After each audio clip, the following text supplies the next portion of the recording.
It is just not hot enough in Tennessee this summer. Let's see if we can't heat things up a little bit.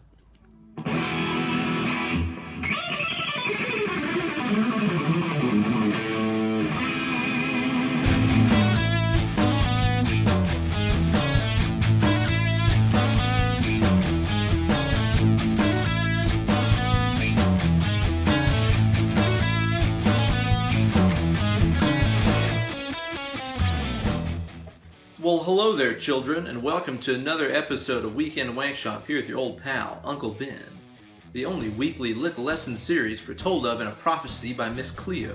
It's the middle of June now, and my home turf of East Tennessee is experiencing a surprisingly mild summertime so far, with temperatures only in the mid-80s and very low humidity. Doesn't quite feel like summertime yet, to be honest, but I don't give a shit about that. Nature's not going to cooperate with me. I'm going to generate some heat of my own by coming up with some scorching licks to share with you suckamaniacs. This week's lick utilizes a 3-note per string A harmonic minor sequence guaranteed to generate more heat than Heidi Klum's hot flashes. Talking about menopause. But as always, let's begin by hearing that lick at stepdad speed.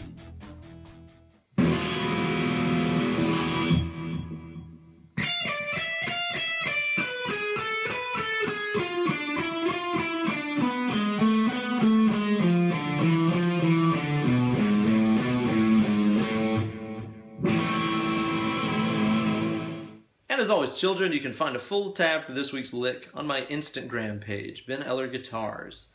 Go on there, find the tab, learn the lick, upload a video of you playing it along with the hashtag WeekendWankshop. That way I can check it out. Okay, so first things first, what the hell is a harmonic minor scale? It's just like a minor scale, but with note 7 raised up 1/2 step. So the A minor scale, for example, goes A, B, C, D, E, F, G, A. A, B, C, D, E, F, G, A. 1, 2, 3, 4, 5, 6, 7, 1. Notes again, right? That one that I ended on, the same note I began on, A. Now what we're going to do to make it into a harmonic minor is to take that 7th note, 1, 2, 3, 4, 5, 6, 7, and raise it up 1/2 step. So in this case, instead of playing a G note, we're going to play a G sharp note. Gives us this sound. A, B, C, D, E, F, G sharp, A. It's really cool to me how you can just change that one note and it totally alters the sound of the scale. Harmonic minor is really popular among the neoclassical side of things, so you'll always hear guys like Yngwie or Joe Stump or Michael Romeo rocking that stuff. It's pretty much impossible to escape these days in metal because the harmonic minor is used all the time. Some of its modes are used a lot, like the Phrygian dominant scale. And the harmonic minor is also where all that cool diminished stuff kind of springs from. So every time you hear Jeff Loomis or somebody like that ripping through diminished things, they're usually utilizing part of the harmonic minor scale. So it's a really good one to get familiar with. So study that a little bit. It'll probably help you understand this week's lick a little bit better. This lick utilizes a really cool 3-note per string fingering for the harmonic minor scale that I don't even remember where I learned. I want to say that maybe Emil Wurzler or Matt Schlotka or somebody showed it to me, and I've tinkered with it since then, but I really don't remember. But this particular way to play this scale omits one note. It omits the C note. So if we looked at all the notes used here, it wouldn't be A, B, C, D, E, F, G sharp, A. We just have A, B, D, E, F, G sharp, A. So it does omit one note from it, but who's counting anyway, right? This would sound really good over an E7, or like an E7 flat 9 kind of sound, then resolving back to A minor at the end, kind of your classic 5/1 sort of cadence. Would sound really good over this.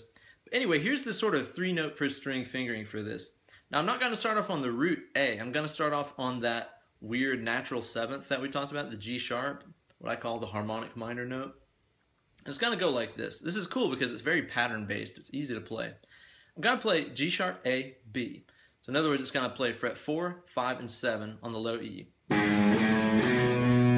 A really handy way to look at this is fingering wise. It's 1, 2, 4.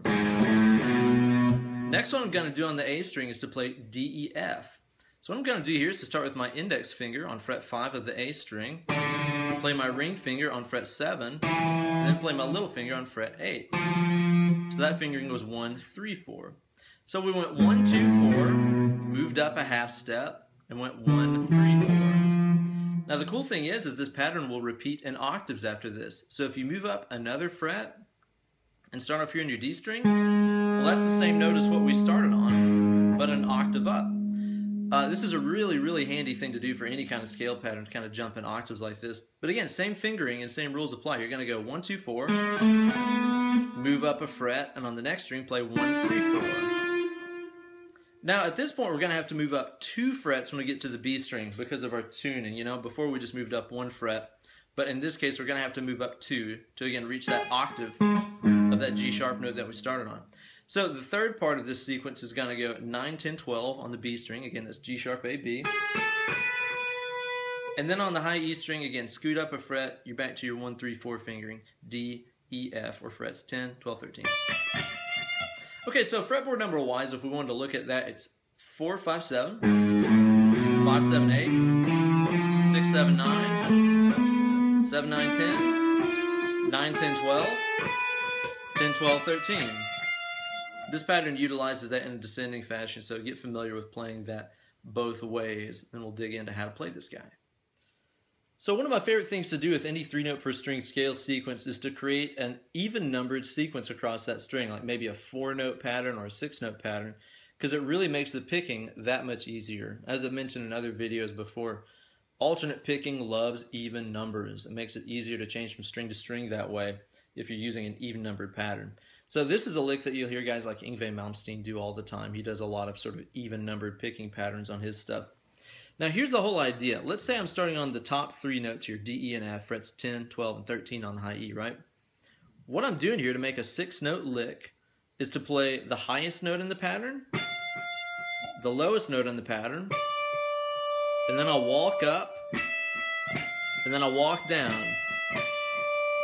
So number-wise, that's 13, 10, 12, 13, 12, 10. And again, it gives us a 6-note pattern, perfect for a sextuplet or 16th note triplet feel. So if this is your beat, you're going to go da-da-la, da-da-la, da-da-la, da-da-la, da-da-la, da-da-la. I always think of the sextuplet as being the perfect guitar solo, meedly, meedly, meedly, meedly kind of sound. Just kind of what you think of when you think of shredding, is meedly, meedly, meedly. So again, that's a 6-note pattern. That makes it very easy to pick over here. Start with a downstroke. You'll go down, up, down, up, down, up. Then just go to the next sequence in the scale, which is going to be the B string, frets 12, 10, and 9, and play the same idea. Highest note, lowest note, walk up, walk down. So now we got... At this point, we got to make one little tricky jump right here. I'm going to jump with my little finger to the 10th fret on the G. So again, I just had my pointer finger on the 9th fret B, and I've got to basically move my whole hand down like that, which is a little inconvenient, but whatever. The note we're starting on here is the octave down of the note we began on, this F. So you're going to play the exact same lick here. We're going to have 10, 7, 9, 10, 9, 7. And then again, we're going to play the 9th fret here on the D string. That's our B note.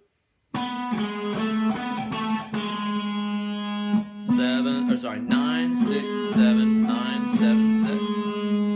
Then we're going to go to the A string here, starting on fret number 8, which is our F note. Then we're going to go to our low E string, starting on 7. Again, basically all that's happening right here is we're taking this sequence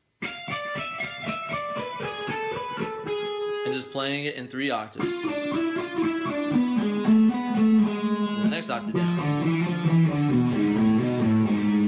And then you resolve it by hitting the root note of the scale A here at the very end, which I kind of drove home then by playing just an A minor chord to kind of resolve that tonality right there.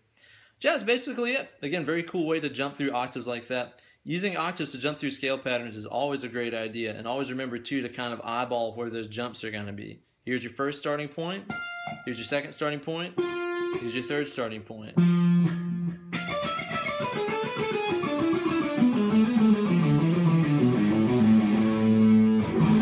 Oh yeah! So there you have it, kids, another sick lick full of summertime fun to add to the good old wank bank. Thank you guys again so much for watching. Be sure to like this video and subscribe to my channel. Leave me a comment letting me know what kind of licks you guys would like to see featured on Weekend Wankshop. I always take that kind of stuff into consideration.